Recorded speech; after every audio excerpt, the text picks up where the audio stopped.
not often that a prime corner block, zoned commercial, only 2 kilometres from the heart of Newcastle and already in the middle of a bustling retailing centre, comes on the market, and hence there was plenty of interest shown in today's auction of the old post office at the junction. Left vacant following the relocation of the post office to the Junction Village Centre, the building was offered as is, although it was the 202 square metre site, of which only 1/3 is occupied, that was obviously what all the bidding was for. In the hands of Colin Chapman Real Estate, the bidding started at $100,000, rose quickly to $135,000, and then, with the appearance of new blood, edged higher in $1,000 and $5,000 jumps, before finally being knocked down $15,000 over the reserve. For the last time of calling, $175,000? Thank you, sir. After spending $175,000, a successful purchaser was reluctant to do or say any more, although auctioneer David Nichols did say later he considered the final sale price and the interest shown in the property very heartening indeed. The post office will be pulled down and the site redeveloped, but into what the new owner wasn't saying this morning. As to when, his only comment was, as soon as the necessary town planning and council approvals have been obtained.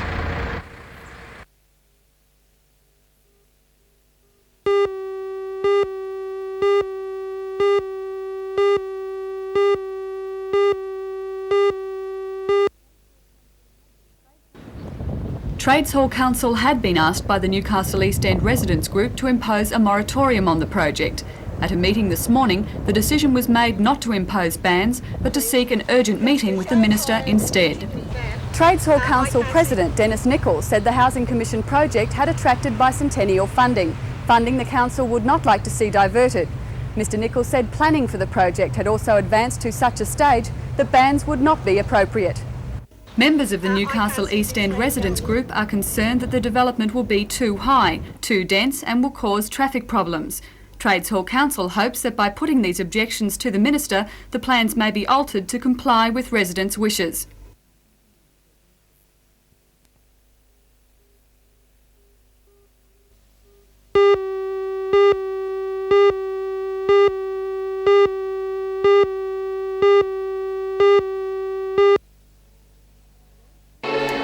Today's dress rehearsal involves students from 25 high schools throughout the region.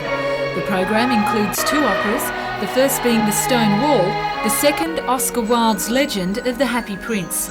The music by Malcolm Williamson is played by the Hunter Orchestra and conducted by Ulrich Bernstein. Directed by well-known Novocastrian Michael Blacksland, the production is full of magic and colour. According to Michael, it's a kids' show for the whole family to enjoy. It's got 60 kids in the cast, but it's not particularly a kids' show specifically for children. It's a very well-known short story, as are a lot of Oscar Wilde's short stories, and I think it's something that a lot of adults would have read as children and loved as well. That's one half of the program. The other half of the program is a very short 7-minute thing by Malcolm Williamson as well, called The Stone Wall, which involves Scots and English fighting and building walls and Vikings coming along, and is quite dramatic.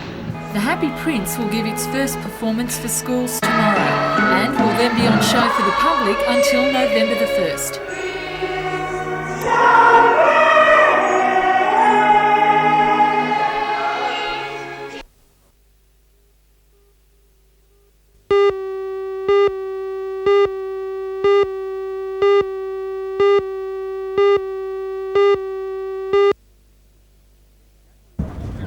In January this year, we saw New South Wales defeat Tasmania in a Shield match at Newcastle's #1 sports ground. In fact, New South Wales usually beats Tassie, whether it be in Newcastle or anywhere else.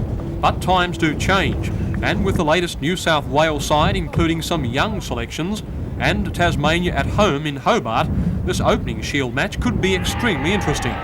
Let's take a look at the defending champions. Mark Taylor, Mark Waugh and his brother Steve Waugh, Dirk Wellham captain, Peter Clifford, Greg Matthews, Greg Dyer, Murray Bennett, Jeff Lawson, Dave Gilbert and Bob Holland. The 12th man, Steve Small. For the Newcastle district, it's good to see continuing representation through spinner Bob Holland, a devastating attack weapon on his day. Does he think he's done enough to expect to be a regular in this season's state side when New South Wales looks to be very strong in pace? Actually, we do have strong pace bowling in the New South Wales team, but we're also carrying the three slow bowlers, Murray Bennett, Greg Matthews and myself, so you know, we have the slow bowlers in the team as well. But you know, hopefully spin bowling is back in the Sheffield Shield scene, and you know, we can keep performing for the sake of the future spin bowlers. Yes, well, it's going to be important at the end of this week to get away to a good start, but you have got a side that's got a few changes and a few young fellas in there. That's right. The interesting selections in the Sheffield Shield team are the two new opening batsmen, two 20-year-olds, I think, Mark Waugh, who's the twin brother of Steve Waugh, who's in the team, and also Mark Taylor, a young opening batsman from Northern Districts. They're both excellent players, and from what I've seen of them to date, and I think they'll do very well.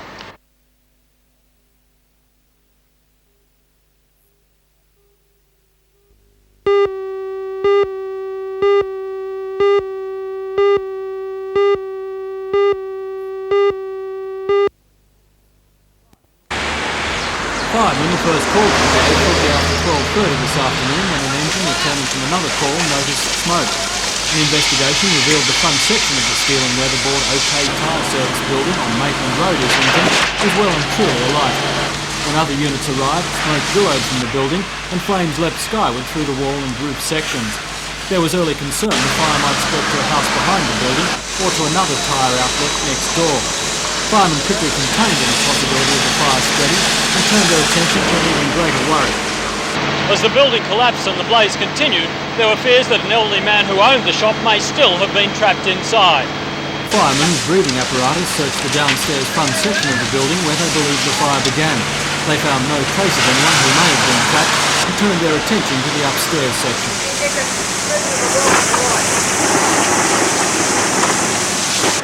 All power to the building was cut. Again, no trace was found of a trapped person. As firemen continued to fight the blaze that had spread throughout the contents of the building, traffic along Maitland Road was being redirected. With the fire still smouldering, scientific police and firemen were able to enter the rear storage section of the building. Their fears were realised. They discovered the body of an elderly man. Police believe he was overcome by smoke and died from asphyxiation.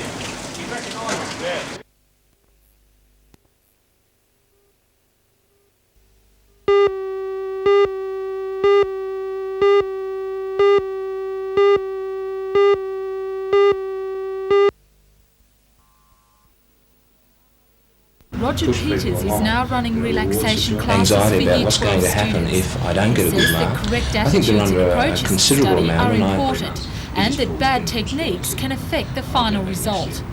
And the first thing that I think that they ought to do is they should look at things like reducing the amount of caffeine, for instance, the amount of coffee they're drinking, for some, and a lot of them, cigarettes that they're smoking, alcohol perhaps for others, and certainly a number of other things that are deleterious to their performance in the exam situation.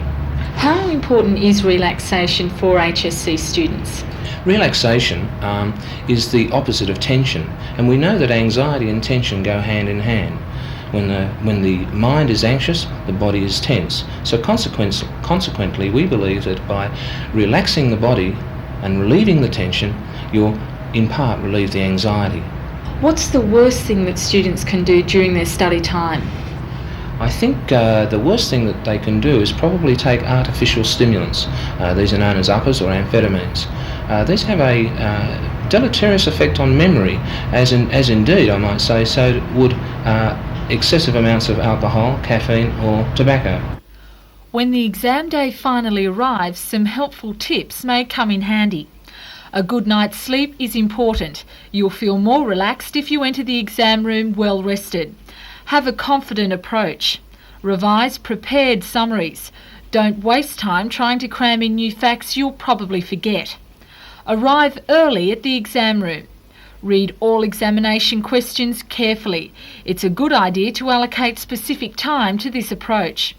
Attempt familiar questions first. You'll waste time worrying about topics you may not have covered. Try relaxation techniques. Deep breathing can often calm unwanted nerves.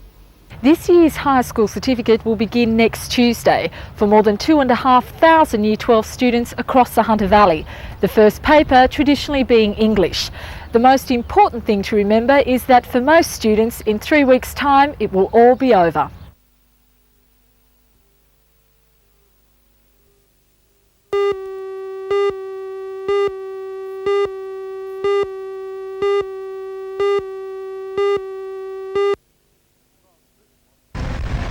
Mr Bowen's visit was for an equally special occasion, the official opening of the new Lambton Community Centre.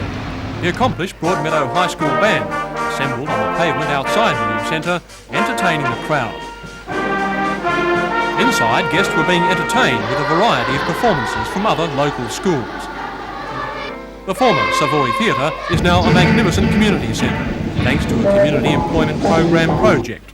Newcastle City Council also contributed to the conversion, totalling more than $600,000 in cost. Chairman of the Centres Committee, Mrs Olma Tate. Well, it's going to be used for a community centre, which involves the use of it for all the community, from the young to the old. And it's ideally situated, a beautiful building with great architecture. It really lends itself to a community centre. Yes, now, Mr Bowen, along with a member for Newcastle, Mr Alan Morris, were obviously delighted with their reception. Guests, including state politicians and well-known local identities, felt honoured with Mr Bowen's presence. He praised the local community for their efforts. And so I'm very pleased to be able to go back and say to my Minister, Ralph Willis, what a magnificent result has been created in New Lambton by very few people, with not such a large amount of money, really, but the result is available for the whole of the community.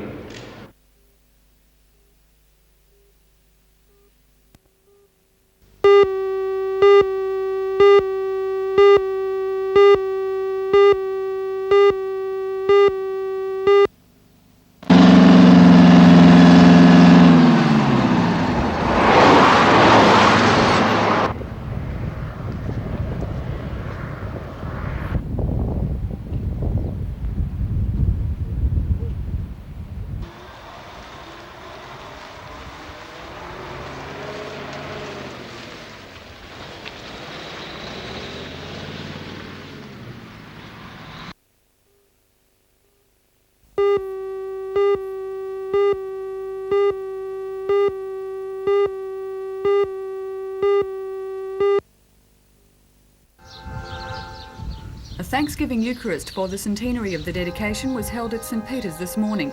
It was attended by the Anglican Bishop of Newcastle, Alfred Holland, who preached the service of thanksgiving for the past 100 years of worship. Centenary celebrations, including festivals and a photo and memorabilia display, have been held since last Sunday. A book titled The History of St Peter's, the First 100 Years, has also been compiled. The church was designed by architect Horbury Hunt, who also designed Newcastle Cathedral. St Peter's Church has undergone many repairs and improvements over the past 100 years, but has still maintained its original design and character. This is the word of the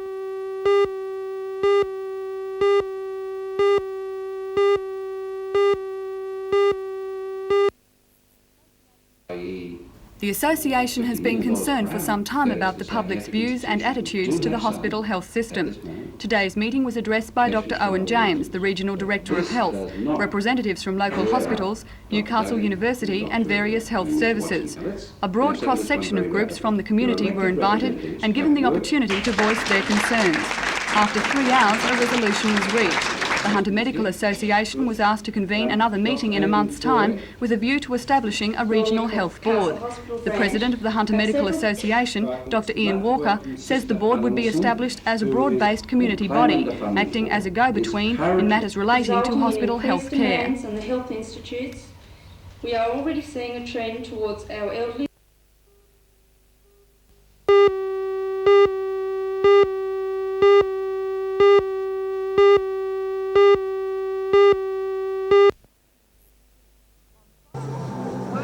On Friday night it poured for the 1985 Newcastle Oktoberfest, and on Saturday it was a similar story. As a result of the inclement weather, the usual crowds stayed away. Yesterday the weather improved, but for the organisers it was a little too late. The money had already been lost. The estimates put the takings at about half of last year's profits, and officials say they'll be lucky to break even. As a result of this bad weather, the organisers are going to be drinking beer and eating sausages for a long while to come. There's about 100 kilos or 1,000 sausages left over and hundreds of bottles of beer. The Oktoberfest has been plagued by rain before, and they've changed the date from the beginning to the middle and now to the end of October to try to beat the downpours. But up to date, the elements have been victorious. So now the executive of the Germanian Club has decided to go a step further and try the hopefully sunnier month of November. Well, what we're trying to do is to set it up in November if possible. Even so, Oktoberfest in Nîmes size Oktoberfest, but even in Germany, in Munich, the Oktoberfest is held in September, so I think we can do it in November as well. But as always, next year's Oktoberfest, if it is held in November, will attract the same number of Australians who enjoy the German dancing, beer and sausages, and are happy to pretend to be German even if it is for just one day.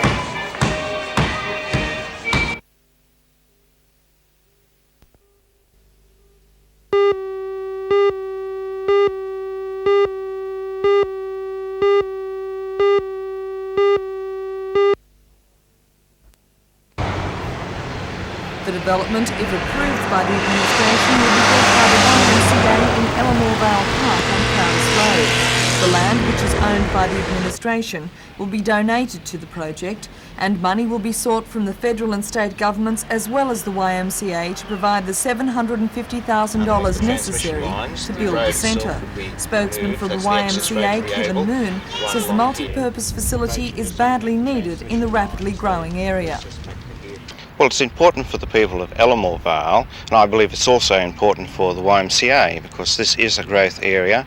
At the moment, the Elmore Vale area doesn't have any major facility to provide a community service for the young or the old. The centre will include a martial arts room, a multi-purpose centre and shower and toilet facilities. If approved, the first stage of the three-stage project will be completed by the end of next year.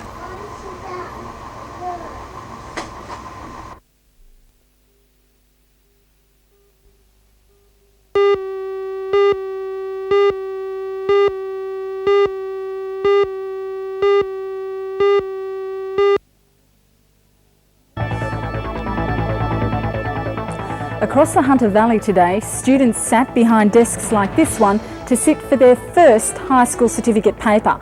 I'm Melinda Smith, and in tonight's news we'll be bringing you a look behind that paper. Be watching at 6 o'clock.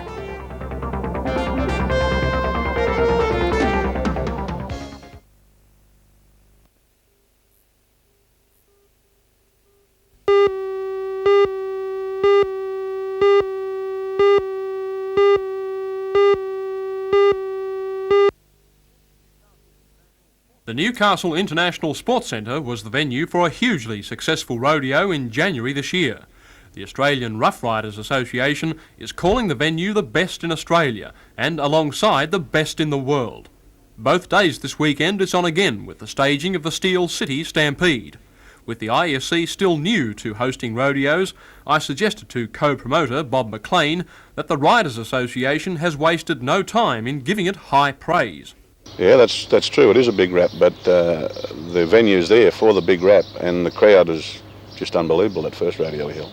Is it actually the venue or the response the crowd is giving to what the riders are doing? Well, I think it's a mixture, John, of both the venue and the crowd. I think the crowd probably comes first with their wild cheering and their response to the rides, but the venue certainly doesn't detract anything from the rodeo either. So you, along with the association, are aiming to bring down the national finals from Warwick to, in fact, Newcastle? Yes, I'd love to do that next year if I could, but, you know, it takes a lot of money and a lot of sponsorship, but that's what we want to do, yeah.